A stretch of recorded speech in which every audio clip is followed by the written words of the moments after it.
So hello guys, welcome back to yet another video where today we'll be solving the LeetCode problem of the day. The question goes by the name of image smoother. So let's get started.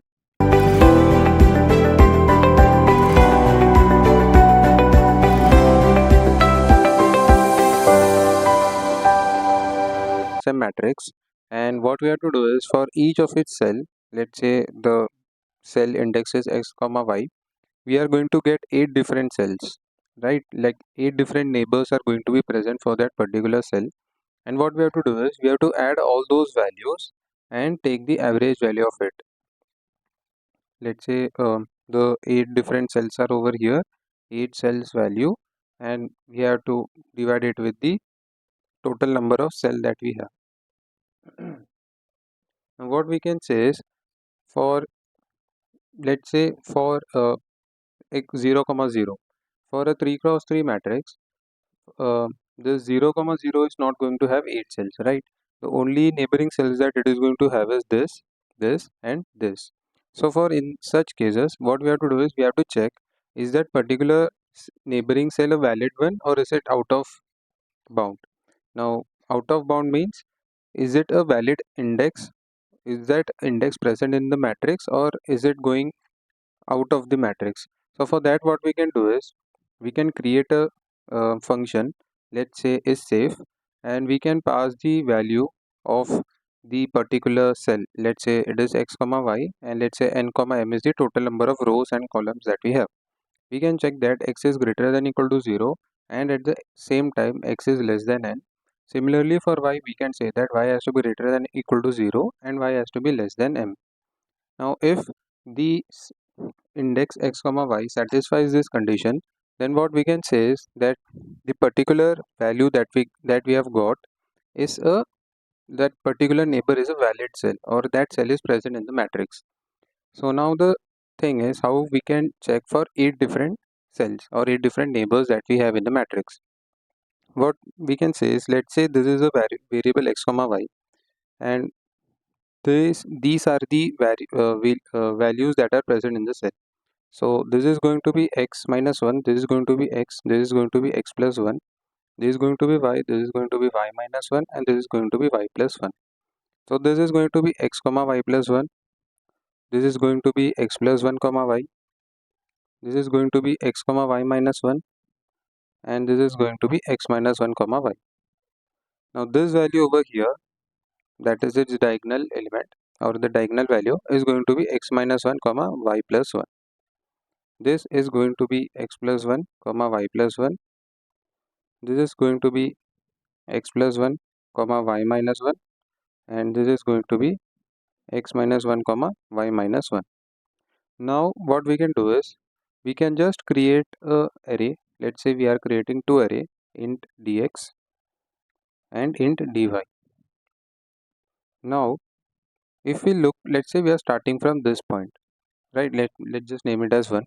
We can say that x is associated with minus 1. So let's just put over here minus 1, here also minus 1, and let's just move in a clockwise direction. So this is x plus 0, here it is going to be 0, here it is 1, 1, 1, 0 and minus 1. Similarly, if we look for the value of y, if we start again from this point itself, it is going to be 0, 1, 1, 1, 0, minus 1, minus 1 and minus 1. If we name these indexes, let's say it is a 0 based, so 0, 1, 2, 3, 4, 5, 6 and 7. So basically we got 8 values.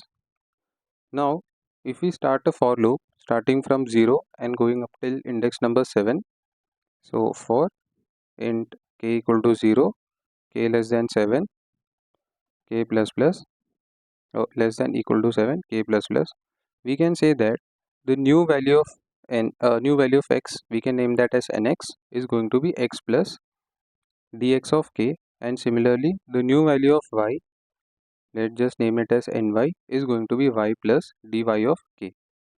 Now if we let's take a general values, that is x comma y, and when k value is 0, or we can say that on its first iteration the value of my x comma y is going to be x minus 1 comma y plus 0, which is the value that is from where we started. that is over here, x minus 1 comma y plus 0. Now on its second iteration, it is x minus 1 comma y plus 1. As we can clearly see, when k value is equal to 1, it is going to be x minus 1 comma y plus 1. So what I can say is, I can to check all of its neighbors, I can run this for loop. Now to check if it is a valid one, what I can do is I can pass these nx and ny into my isSafe function. So my isSafe is going to take two values nx and ny along with n comma m, where n is the number of rows and m is the number of columns. And if it satisfies this condition, if it satisfies this condition, what I can say is I can just add that value to my variable v and I can increment my count as well, because it is a valid cell. So if these like after after this for loop or this iteration is done, what I can say is that if I create an answer matrix of n cross m, let's say I created an answer matrix int answer of n and m, I can say that answer of I comma j is going to be equal to the floor value of v comma count. And what is I and j? So I and j is basically the number of rows and columns, or what I can say is that for that particular row and for that particular column, the answer value of I comma j or ij is going to be equal to floor value of v comma count. So I can just start a for loop over here, starting from I equal to 0 going up till n minus 1, and similarly for j, which is going to start from j is equal to 0 going up till m minus 1.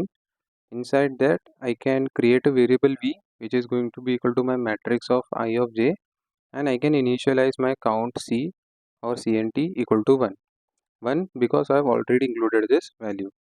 Then what I can do is I can start a for loop starting from k equal to 0 going all the way up till 7, and I can create two variables as I mentioned, nx and ny, and I can just check that if that values are safe, that is if it satisfies this if safe condition, then I can add that value into my variable v, that is going to be m of nx ny, and I'm also going to increment my count value.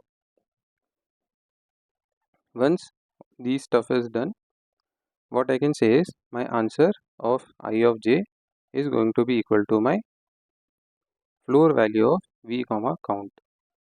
Once this is done, I can just return my answer from here, and that is going to be the solution to this question.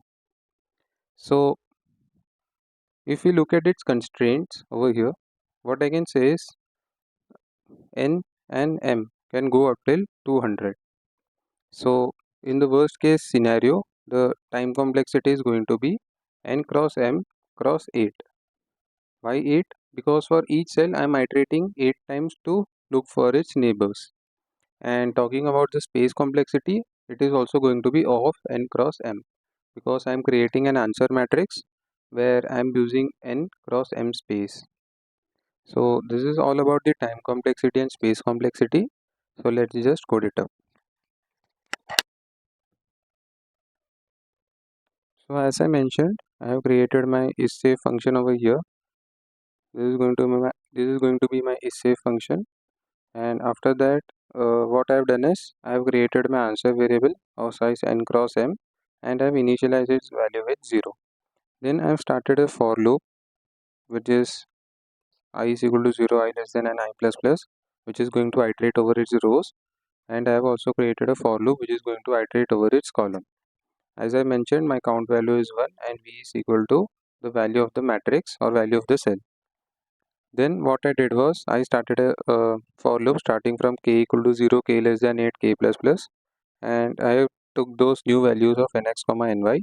I checked is it satisfying my isSafe function, is it a valid cell? If it is, I have incremented my count. I have also added to my variable v. Now after my all the neighboring cells were done, I stored it into my answer variable I comma j, and I have stored its floor value. And after it was done for all the cells of n cross m, which is the total number of cells, after it was done for all of them, I have just returned my answer. and that is the solution to this problem. So if you guys like this video, make sure to hit that like and subscribe button, and I will be meeting you for in tomorrow's LeetCode problem of the day. Until then, take care and bye bye.